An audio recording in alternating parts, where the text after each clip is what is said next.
talk a little bit about this reality, this entity known as Iblis. Iblis is the proper name of the leader of the shaitans. Shaitans belong to jinn, shaitans belong to ins. Shaitan is anybody who's trying to take you away from the path.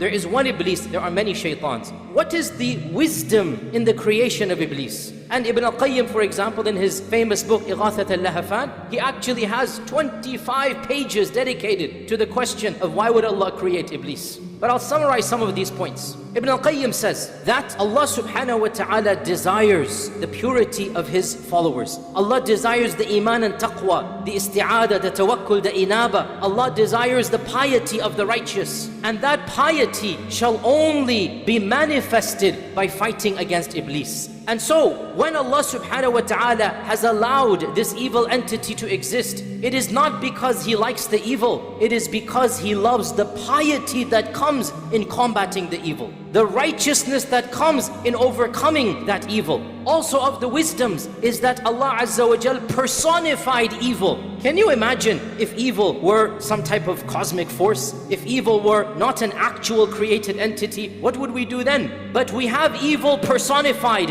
in one being, one entity. And we thank Allah for this, because we can now feel a sense of consolation knowing that evil is manifested in one makhluk. And this makhluk is not all-powerful. This makhluk is not God. This makhluk is a creation of Allah. And so evil can be conquered when we turn to the one who created this entity. We know that being. We have been told to take precautions against that being. Also of the wisdoms is a lesson for all of us in the story of our father Adam alayhi salam. Iblis is no stranger to humanity. Imagine if we had somebody who showed no enmity to us, no harm to us. We would say, why should we hate this entity? But Allah Azza wa Jal in His wisdom allowed the same entity to be the cause of the downfall of our mother and father. The same entity to do what He did to Adam and Hawa. The same entity to continue to fight every single prophet. And so when we have one particular entity whom history has shown has caused so much damage, then how can we not take precautions? How can we not feel a sense of genuine anger at this entity and turn to Allah to protect ourselves from this entity? Also of the wisdoms of the creation of this evil known as Iblis is that we see the diversity of the power of Allah Azza wa Jal.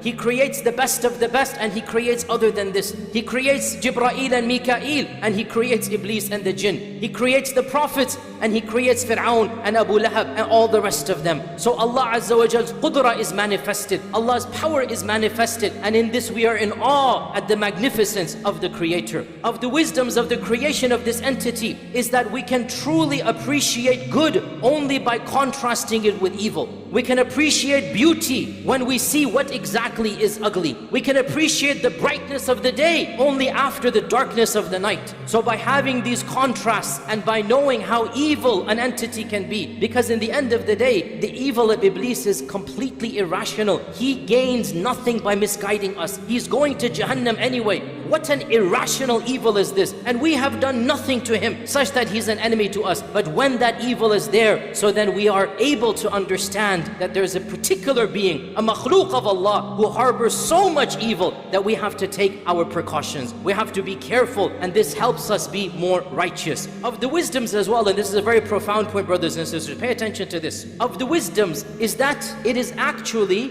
therapeutic for our own salvation. It is therapeutic for our own betterment. There is a psychological wisdom in having the embodiment, the personification of evil. How so? Because, you know, when you want to overcome a personal problem, when you have committed a major mistake, a major crime, in this environment and complex, psychologists say you can't continue to blame yourself for a past mistake.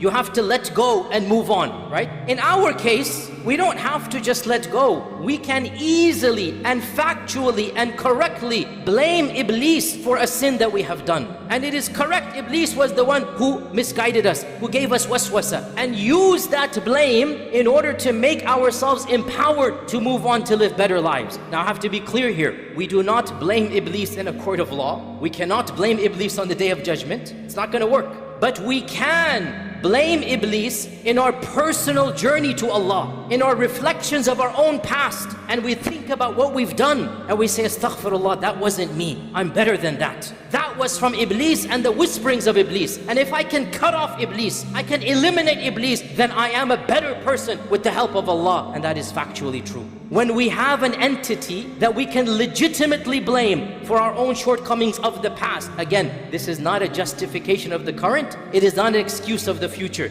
But in this dunya, in our journey to Allah, we are not only allowed to, the Quran and Sunnah shows us, we blame Iblis, listen to me carefully, for a past mistake or sin in order to rectify ourselves, in order to overcome and be better people. When Yusuf and his brothers had a fight, and his brothers did what they did, Yusuf being the wise prophet, how did he recover? How did he bring about unity? He said, Shaitan caused you all to do this. It wasn't from you. مِن بَعْدِ أَن نَزَغَ الشَّيْطَانُ بَيْنِي وَبَيْنَ إِخْوَتِي. Now question, who threw Yusuf in the well? The brothers or Shaitan? Well, it was the brothers, but who whispered it to them? Who زَيَّنَ لَهُمُ الشَّيْطَانِ? Who beautified it? Clearly it was Shaitan. Now that Yusuf wants to mend the hearts, now that we need to move forward, we can bring in this third party called Iblis. We can say, that's not you, you're better than that. That was Iblis. You're factually correct when you blame Iblis. This is passing the responsibility of a past sin. You still have to make them in the eyes of Allah in order that you rectify yourself. And what a beautiful, amazing, psychological blessing. You are better than this, brothers and sisters. Wallahi, you're better than this. Something happened in the past that is shameful. You committed a sin that really causes you pain. Well, it's good it causes you pain. It's good it causes you shame. But guess what? You need to stop just blaming yourself and realize, yes, Iblis was involved. And you can be better. And your addiction, that's coming from Iblis. That evil that you did, that harsh statement that you said, the physical pain that you caused, the stealing that you did, the sharab, the khamar, everything that you did, it was Iblis's fault. Now be better. Cut him out of your life. Stand up and be a worshipper of Allah. Turn to Allah subhanahu wa ta'ala and blame that evil. A'udhu billahi minash shaitanir rajim. Blame him because you are a better person. This is a beautiful wisdom in the creation and in the manifestation of this entity. Because لَقَدْ خَلَقْنَا الْإِنسَانَ فِي أَحْسَنِ تَقْوِيمٍ. Allah created us good. Allah created us high up. And then shaitan waswas and shaitan misguides. So we get rid of shaitan and we come back to the ahsani taqweem. So my advice to myself and all of you, rise up to the potential that Allah wanted for you and Allah created you for. Cut off from shaitan. Turn to Allah. Give up the lifestyle that is an evil lifestyle. And inshaAllah ta'ala, in defeating shaitan and in overcoming shaitan, that is how we will return to the abode where we were before shaitan caused our mother and father to be expelled from it.